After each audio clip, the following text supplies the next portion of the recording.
tuko tayari kujifunza sasa. Sasa mambo kadhaa ambayo nilisema wiki iliyopita juu ya maombi. Nilisema nataka ukumbuke maneno haya. Kuomba au kumwombea mtu mwingine ni mwenendo wa upendo. Ndio maana hatuombi maombi ya kuua wachawi, kwa sababu kuua mchawi sio mwenendo wa upendo. Tukaangalia sehemu ya kwanza kwenye Biblia ambapo maombi yametajwa. Ilikuwa ni kumwombea mtu aliyekuwa na shida.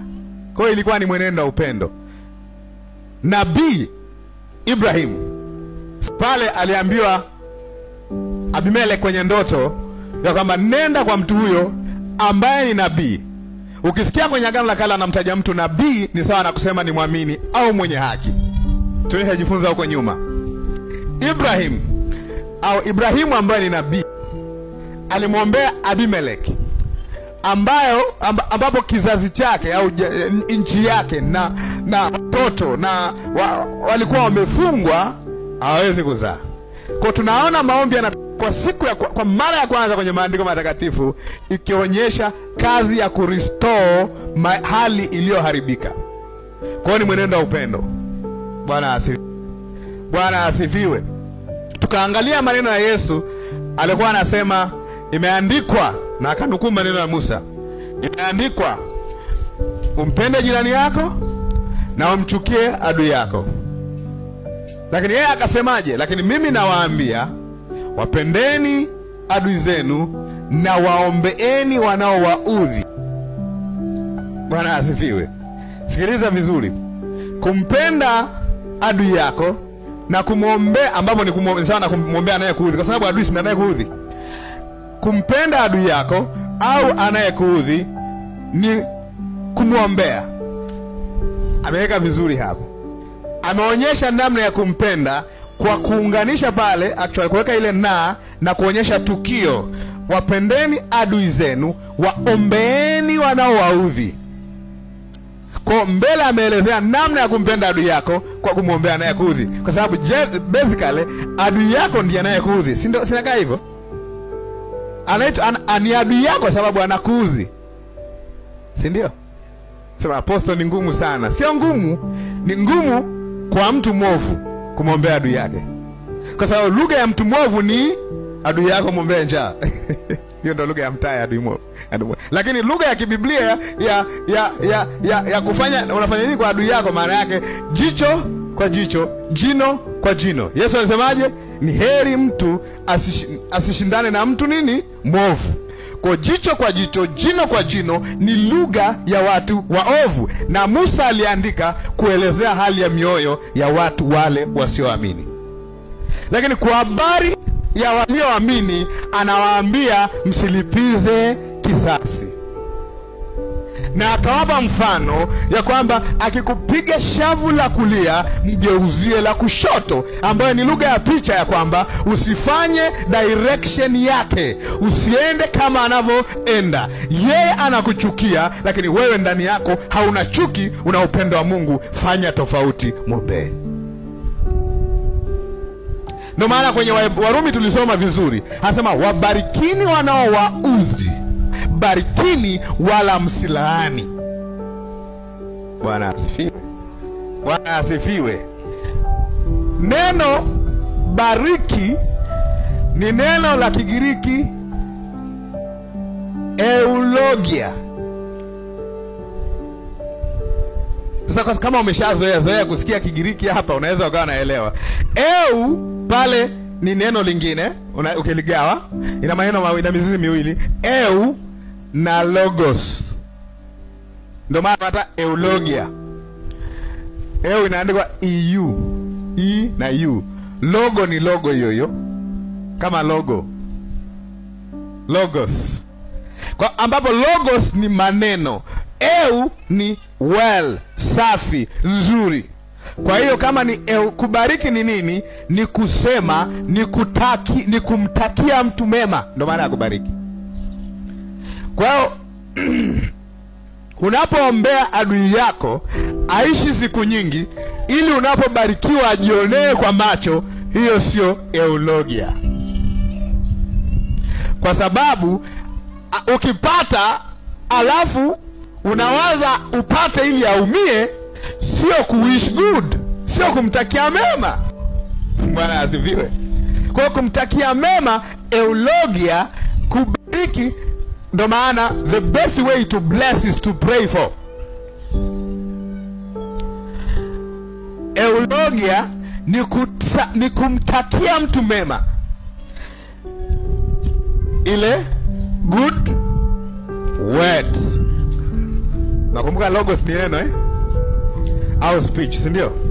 Kwa ukiambiwa bariki, maana yake speak good of. Fedha atibu.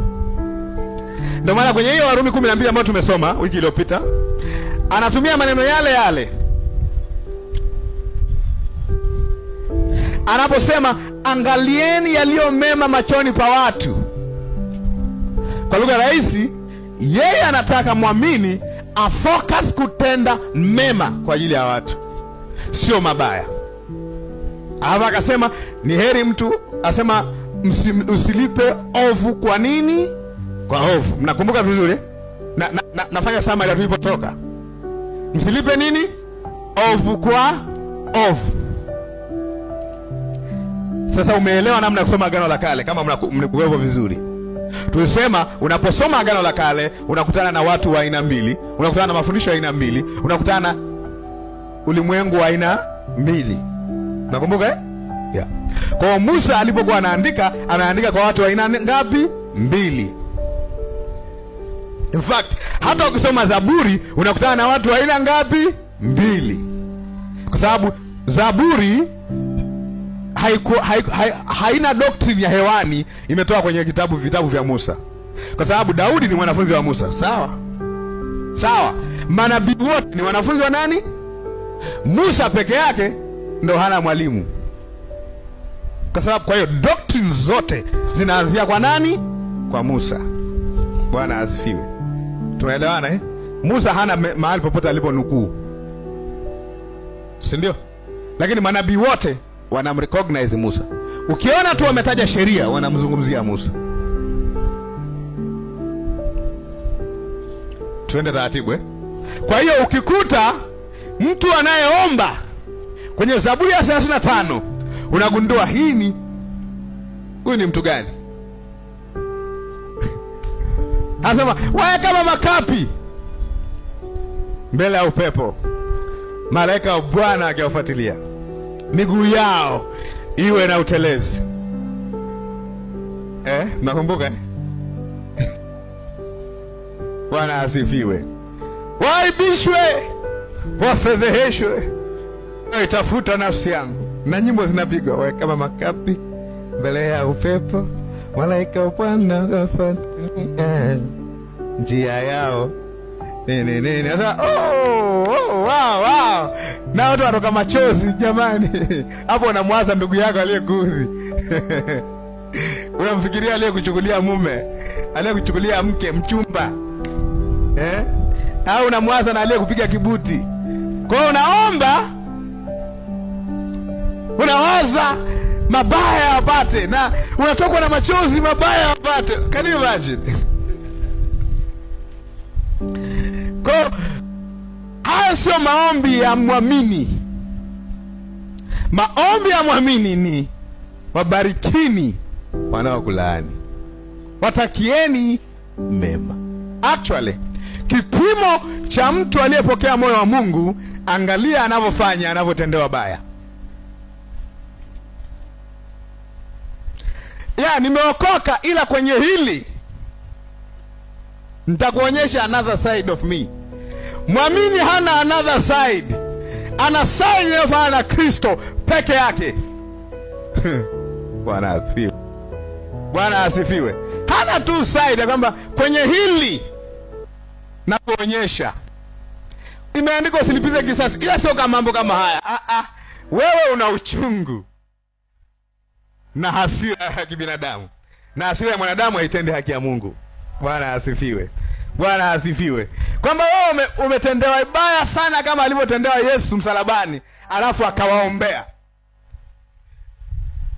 Na maombi yake, wasamehe Kumbuka, msamaha wa Mungu, upendo wa Mungu unaonekana kwenye msamaha wake, si ndio? Wasamehe. Stefano anapigwa mawe, hajasema serikali inabidi niangalie kwenye hili. Na yeye kama bwana wake, wasamehe. Na mbele ya Paulo unaweza ukaelewa kwa nini Paulo na yeye alikuwa hana uchungu na aliyokuwa anamuumiza. In fact, alikuwa anajipeleka. Ndio kukua katika upendo, kufika level ambayo unatolewa unabii. Agabo anachukua mkanda, anajifunga, anasema mwenye mkanda huu akiingia Yerusalemu atakamatwa, atafungwa, atapigwa, afanywa mambo lukuki. Alafu kimaliza watu wanalia, Paulo ndugu yangu usiende Yerusalemu, unasikia unabii akoseagi. Alafu anasema kwa nini kunivunja moyo? Sio kupigwa tu, niko tayari kufa kwa ajili ya jina la Bwana. Nasema nimekomaa. Bwana asifiwe. Bwana asifiwe.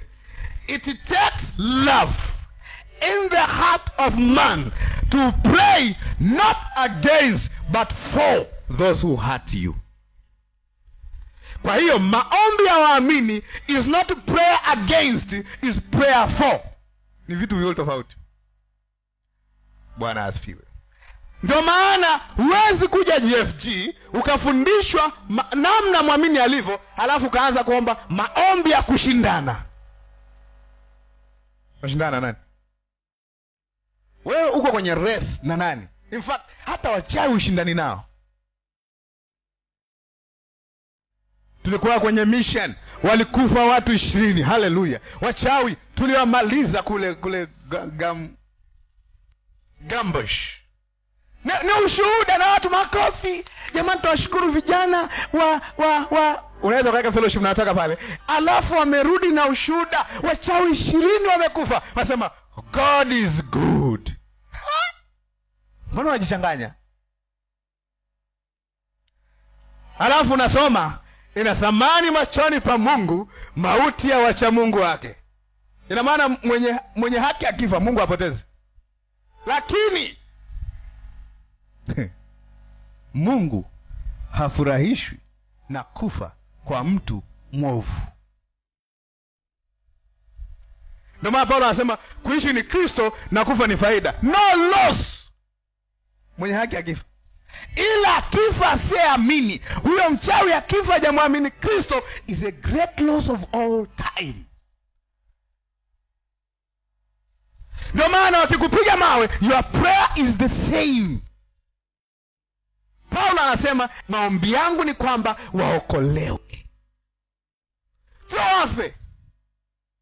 Believers has no prayer against, they have prayer for. Basi ni maombi kwa ajili ya watu wengine, sio maombi dhidi ya watu wengine.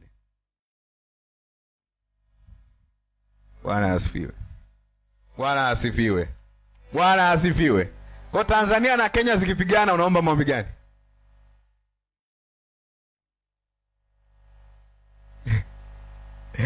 Baba, watie nguvu wanajeshi wetu, wamalize. That's unbelief. Bwana asifiwe. Bwana asifiwe. Bwana asifiwe. Anauliza sasa, apostle, tunaombaje hiyo? Si utulie. Kuna namna, ndio maana akasema kwa nini tunaomba namna tunavyoomba. Kuna namna tunaomba ambapo sio namna ya kimwili. Ni maagizo ya Bwana wetu Yesu Kristo. Tumeelewana? Sasa twende taratibu nikuonyeshe baadhi ya vitu tunavyoenda huko. Kwa tunaomba kwa sababu maombi ni mtindo wetu wa kila siku, ni maisha ya muamini. Kwa hiyo muamini akishaamini anatakiwa awe na culture, utamaduni wa kuomba. Sio kwa sababu ni utamaduni ambao anataka kudumisha, ni kwa sababu kwenye huo utamaduni wake wa kuomba ina kazi yake. Kwa kila muamini anatakiwa awe na aone maombi kama ni